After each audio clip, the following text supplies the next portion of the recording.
A World War I-era aircraft suddenly landed at the airport.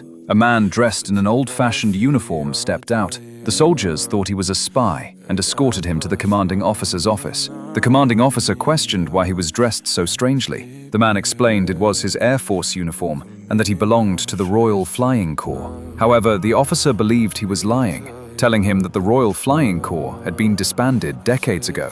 It was an air squadron from World War I. When the officer asked what year it was, the man answered 1917. The officer was stunned and told him it was now 1959. The man fell into deep thought. He explained that he had just been flying with his good friend Mac, and after they flew through a cloud bank, he suddenly couldn't hear anything. Then he landed here. The officer quickly asked if he meant Alexander Mack. The man was surprised and asked how he knew. The officer said Mack was the current Air Force Commander-in-Chief, but the man insisted that Mack was dead. Hearing this, the officer became convinced the man was a fraud. He confiscated his belongings and had him locked up. In his cell, the man finally revealed the truth. He believed Mack was dead because before they entered the cloud bank, Mack had been surrounded by 3 enemy aircraft. He was certain Mack couldn't have survived. But the officer told the man that General Mack had indeed made it through.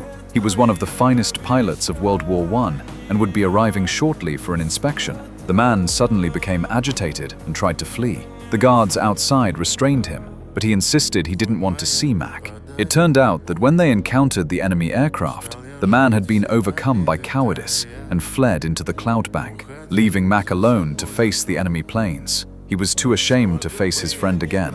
Just as General Mack's helicopter was about to land, the man suddenly realized something. He broke out of his cell, quickly boarded his aircraft, and flew straight into that same cloud bank. When General Mack arrived at the office, a soldier asked if he knew someone named Jack. The general said of course. Jack was his best friend and had saved his life. He recounted how once, when they were surrounded by 3 enemy aircraft, Jack initially climbed high and disappeared into the clouds, but he quickly returned, fighting like a warrior god, continuously firing at the enemy planes. While shooting down all 3 aircraft, he was also hit and crashed to his death. Only then did the soldiers understand why Jack had flown his plane back into that cloud bank.